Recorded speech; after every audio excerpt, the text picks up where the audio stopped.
Korero munyemerere mbanze mbabwira urugamba rw'umunsi kuntu rusigaye ruteguye ntabwo ari bisanzwe. Ni intambara rero ivuga uruhande cyangwa se igihugu gifite amafaranga menshi kikayashora mu kugura intwaro zihenze, ndetse icyo gihugu nicyo kiba kigomba gutsinda iyi ntambara. Iyo rero akaba ariyo mitekerereze isanzwe cyangwa se yari isanzwe ikoreshwa kuri tere. Bivuze ko rero niba igihugu gikize cyangwa se kikaba gifite amafaranga menshi kigura intwaro zirenze, ndetse kikagura n'amamisire menshi ndetse n'amadrone ahenze cyane. Icyo gihugu rero nicyo gihugu tuba tuzi ko kigomba gutsinda intambara. Ariko rero iyi ntambara iri kuba hagati ya Israel na Amerika na Iran irimo kuzivuguruza ukuri kose kwari guhari gushingiye kuri ubu bukungu bwo kuba wagura intwaro ndetse ukaba ufite n'amadrone adasanzwe. Ariho kugira ngo byumve neza, Iran ifite uruganda rukora amadrone, ndetse akaba ari amadrone y'intambara ashobora kwikorera igisasu akaba ashobora kukijyana ahantu, cyangwa se nacyo ubwacyo cyangwa se nako ubwako kakaba kakituritsa kakaba katurikana n'icyo gisasu. Aha rero utu tudege ndagiye nkumenyeshe ko kamwe iyo gahagurutse kagiye ku rugamba kaba gahagaze amadolari 20,000 by'idolari ry'Amerika. Ubwo rero iyo imaje kohereza ako kadege cyangwa se ako kadrone kadafite umupiloti kikorera icyo gisasu, kugira ngo Amerika, uruhande rwa Amerika, kugira ngo ibashe kugahagarika. Murabizi ko Amerika yifatanyije na Israel kugira ngo bagarike ako kadrone kamwe koherejwe na Iran, bo bakaba barimo gukoresha ubwirinzi bw'ikirere. Icyo gisasu kimwe rero kikaba gihagaze miliyoni 4 z'amadolari. Urumva utudege tushobora kuba tuvuyemo twinshi cyane. Urumva ko rero bitoroshye ku mirongo y'urugamba. Ayo mafaranga yashyize mu manyarwanda akaba ari amamiliyari n'amamiliyari. Ibaze rero kuko urasaho akantu gahagaze 20,000 by'idolari we wakenera kugira ngo ugahagarike gatangiza byinshi gaturikire mu kirere, wowe ugakoresha miliyoni 4 z'idolari. Urumva ko ni ibintu bitoroshye cyane. Twikomeza amakuru yacu rero. Ambara rero iri kuba ku ruhande rwa Amerika ndetse na Israel biri kurwana na Iran. Akaba ari intambara irimo kubera mu kirere, ndetse akaba ari nako byateguwe. Leta rero zunze ubumwe za Amerika ikaba yarapanze ko iyi ntambara igomba kubera mu kirere gusa, kugira ngo izi ndege za Amerika ndetse n'indege n'ibisasu bya Israel bijye bihaguruka bigende mu kirere bijye guturitsa muri Iran, ahantu h'ingenzi cyangwa se ahantu hari abayobozi ba Iran, kugira ngo abayobozi ba Iran nibaza gushira noneho abaturage baze kubona ko nta buyobozi basigaranye, bahite rero bigaragambya bafata intwaro. Ubuyobozi rero aba ari bo babujyamo kugira ngo bigarurire ubwo butegetsi bwa Iran, babe babukuyeho, igihugu kibe kigiye kuyoborwa n'abandi bantu. Ariko rero bikaba atari ko birimo biragenda. Ni intambara yapanzwe rero kiri bukomeze kurwanirwa mu kirere, ariko Amerika irimo kugenda yinjira. Amerika na Israel birimo kugenda bikinjira muri Iran bigaturitsa ahantu h'ingenzi. Ariko noneho Iran nayo irimo kugenda bigira ubwenge, cyangwa se nayo irimo kugenda irushaho kumenya imitekerereze yabo, nabika birimo kubarwanya ku buryo bwihariye. Nibyo byo rero twatangiriyeho. Iran rikomeje kurekura utwo tudege twinshi cyangwa utwo tudrone twishi, kuko bo tutabasha kubahenda, turi ku giciro gitoya cyane ko banatwikorera. Israel rero na Amerika basaba ko bakoresha ubwirinzi bw'ikirere, bo bakarekura ibisasu bibahenze cyane, noneho kugira ngo Iran yo kuko yapanze kugira ngo nibimara kubashirana, cyangwa se ubwo bwirinzi bwabo bw'ibisasu bihenze nibakomeza kubukoresha bukaza kugira bugacika intege, cyangwa se ibyo bisasu bikabashirana, noneho Iran nayo ize kubona kuba yarekura ibisasu bikomeye cyane, y'amamisire akomeye, kuko noneho ikirere yaba Amerika ndetse na Israel baraza kuba batagifite ubwirinzi ngo babashe kwirinda izo misile Iran iraza kubohererezaho.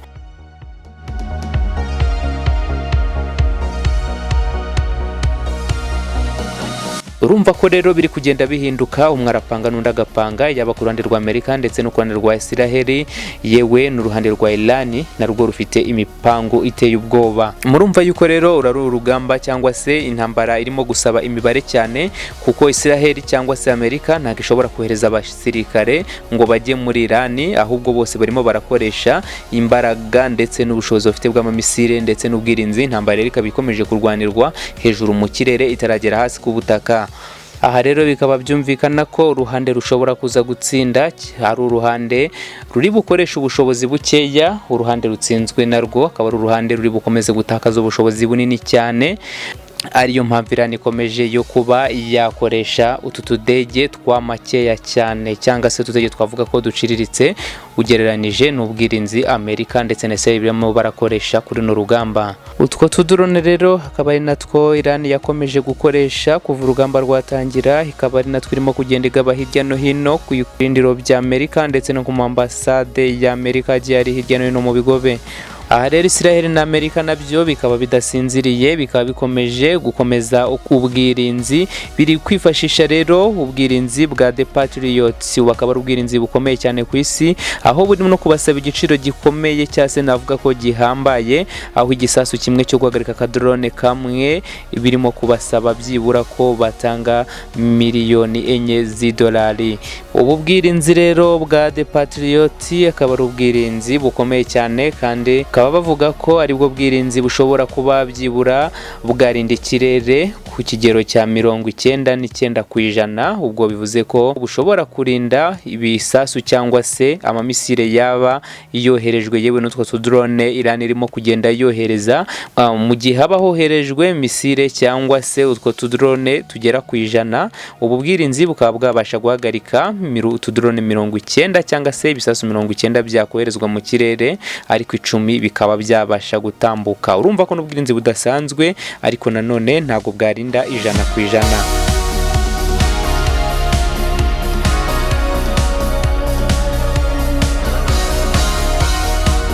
Inzobere rero zikaba zikomeje kugaragaza ko iki gihugu cya Iran kuva intambara yatangira bamaje kurasa yaba drone cyangwa se ibisasu ibyo ari byo byose byarashwe, ariko binyuze mu kirere bikaba bigera ku 1,200, kandi nabyo rero bikaba byoroheje cyane, bikaba biri ku giciro kiri hasi cyane. Ibi rero bakaba bikora babishaka kuba bari kohereza ibitero bya mbere by'ibisasu biciriritse cyangwa se byoroheje, kubera ko ari utuntu twamake kugira ngo bakomeze bibikeho izo ballistic missile zimwe mbi cyane zikomeye zihenze kandi zinafite imbaraga, bakaba bari komeza kuzibikaho bakarasa utwamake kugira ngo abariyo turufu yabo baza gukoresha nyuma mu gihe ubwirinzi bwa Israel ndetse na Amerika buraza ko bumaje gucika intege.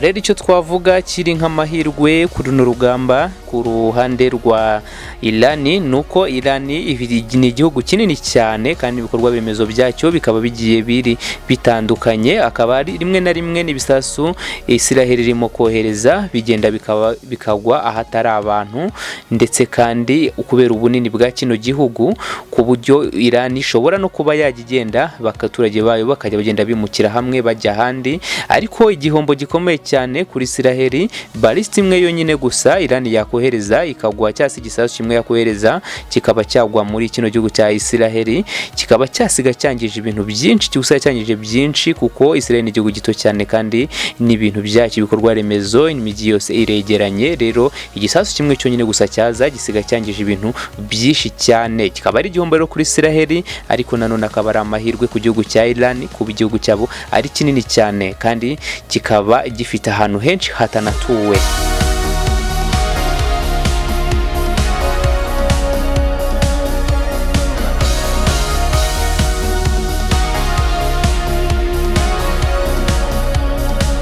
Tugarutse kandi kuri ubu bwirinzi bwa The Patriots, amakuru dufite akaba agaragaza ko isasu rero bya The Patriot Park 3 bikaba harakozwe ibisasu 600 byonyine gusa mu mwaka wose wa 2025. Ndagira ngo wumva hanga uburemere bw'ukuntu ibisasu bigoye kuba byakorwa, ndetse kandi akaba ari ibisasu bigoye kuba bibasha kuboneka. Noneho rero umva uburyo biri gukoreshwamo, noneho bikagenda biri kurasa utudusasu twa banya-Iran tw'amafuti cyangwa se navuga ko dutoya cyane. Iran utu tudrone two irimo gukoresha utudrone 500 6 two yadukora mu masaha atarenze 12 yonyine gusa, tukaba dushobora kuba yaba bakozemo tuno drone 600 kubera ko two duhendutse. Aha rero bikumvishe uburemere bw'iyo ntambara n'uburyo kirimo kugenda irwana. Mbibutsa ko intambara irimo kurwanwa rero ni imibare gusa, ndetse kandi bya bindi byo kuvuga ngo ni ubudangarwa bwo kufite intwaro zikomeye cyangwa se amadrone adasanzwe, urumva ko bari kurwana ku buryo buri strategic bujyanye no kuba byibura ugutekereza gusa, ikindi bakarwana bishingiye ku mibare, ariko urumva ko n'ubukungu burimo kugenda buhatikirira. Ukibaza rero mu gihe ubwirinzi buraza kuba bumaje gushira na Israel ndetse na Amerika biraza kugenda gute?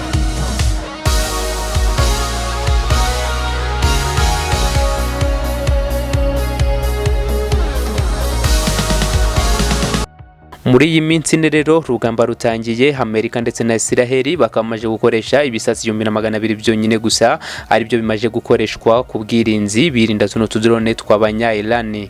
Tutaramenya stoke ya Amerika ndetse na Israel kuri bino bisasu by'ubwirinzi, aho uri kumva rero ubukungu bumaje kuhatikirira. Wakwibaza ngo ese stoke yaba ingana iki, cyangwa se habasigaje ibisasu bingana iki byo gukomeza guhagarika tuno drone tw'abanya Iran.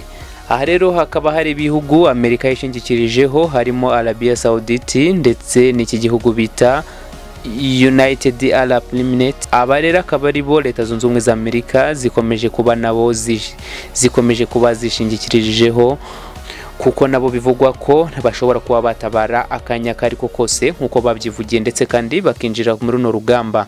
Aha rero nabo hakaba hari ibisasu bamaje kurasa by'ubwirinzi bw'ikirere, ariko bo bakoresha ibisasu twabonye byitwa THAAD. Ibi bisasu rero byo bikaba bihenze cyane, kuko buri gisasu kimwe gihagaze mu kirere kiba gihagaze miliyoni 12 z'idolari. Urumva ko bihenze kurenza ibingibi Amerika ndetse na Israel birimo birakoresha kuri runo rugamba. Ibisasu kandi akaba ari nabyo muri Arabia Saudite bakoresha mu bijyanye n'ubwirinzi bw'ikirere.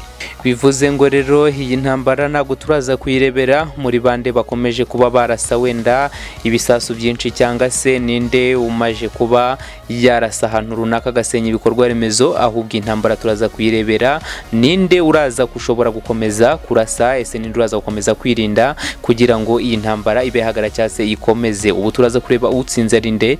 Leta Zunze Ubumwe za Amerika ndetse na Israel bakomeje kwirinda, na Iran nayo ikabishobora gukomeza kurasa zino drone zayo, iri kurasa ku bwinshi cyane ko zo turi kubona ko zihendutse. Aha rero wakwibaza niba ibyo bisasu koko iraza intambara gukomeza uko nguko. Arabia Saudite nayo irimo gukoresha ubwirinzi bwa miliyoni 12 ku gisasu kimwe cyonyine gusa iri gukoresha ku bwirinzi.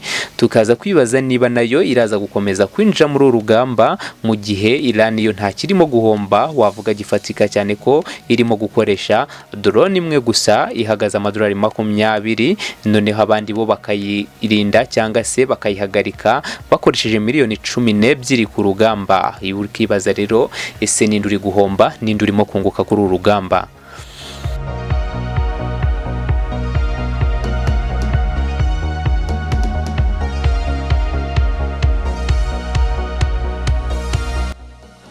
Ibyo rero bikaba bikomeje gutuma impande zitandukanye n'abantu batandukanye muri iyi si bibaza ninde uraza gukomeza kurasa igihe kirekire, ese ninde uri bukomeze kwemera kuraswa nawe igihe kirekire kandi stoke y'ubwirinzi ntishire. Turakomeza kugenda tubirebera hamwe rero ku mwitsi, amakuru yose atambutse, amakuru yose aje cyase tumenye, turaza kujya dukomeza tubamenyesha amakuru ku yandi. Aha rero ngira ngo nkabashe kubibona, Perezida wa Leta Zunze Ubumwe za Amerika Donald Trump akaba yarakara igihugu cya Espagne, ndetse akaba arimo kuvuga ko n'ubucuruzi bwose bakoranaga uraza kuba bwahagarara bitewe nuko babimye ibirindiro cyangwa se babimye ahantu bajya bategurira urugamba bajya kurasa muri Iran. Bakaba bashaka rero kwifashisha Espagne nk'ibirindiro. Espagne rero hano ikaba yabahakaniye ibabwira ko idakeneye kuba yakivanga mu ntambara zabo, ndetse kandi nta n'ubwo ishyigikiye kuba bajya kurasa Iran. agaragaza ko ubuyobozi bwa Espagne buciriritse. Aha rero akaba yavuze nabi ndetse anabiyemera, hababwira ko abishaka yaza no mu gihugu cyabo n'ubundi akahakoresha kandi ntatanabibasabye, ariko noneho ntago abishaka, agaragaza ko afite imbaraga. Ibyo rero bikaba byatumye muri iki gitondo Premier Ministre wa kino gihugu cya Espagne azana waramusubiza, bamwita Pedro Sanchez rero akaba yaje akababwira ati kwe ntago dushaka gukina umukino umeze nka tombora, cyangwa se uyu mukino umeze nk'amahirwe watuma umuntu asheta ubuzima bw'abaturage, amamiliyoni n'amamiliyoni y'abaturage bacu muri Espagne tubashora muri intambara. Ahubwo dutekereza ko ibyo bihugu by'ibinyembaraga biri muri iyo ntambara bigomba guhagarika ibikorwa bari gukora byo kugaba ibitero, ahubwo bakayoboka inzira y'ibiganiro. Noneho ahubwo natwe n'ibindi bihugu byose bisigaye tukaba twabasha kuba twajya ku ruhande, tukaba twakoresha indangagaciro dusanzwe dukoresha ku rugamba, nk'iyo turi kureba mu bibazo biri muri Ukraine, muri Gaza, Venezuela ndetse na Greenland. Tukaba twagenda rero kuri imirongo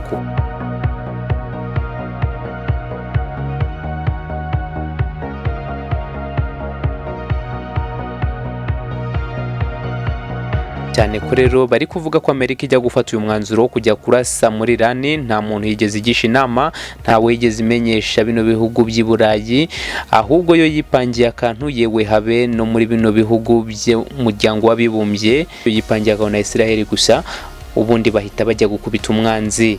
Ikindi kandi nanone kimeze nkaho cyateje ibibazo byinshi cyane, ibitero byakomeje kugabwa ndetse muri Lebanon, muri Israel, ndetse kuba barasa na Israel hano barasa kuri Hezbollah bavuga ati tugomba guhorera umuyobozi w'ikirenga, bihita bituma rero Israel nayo irasa muri Lebanon kugira ngo nyine bahagarike ibyo bitero bari bagabweho. Bikaba byatumye rero abaturage benshi bo muri Lebanon bahungira muri Syria.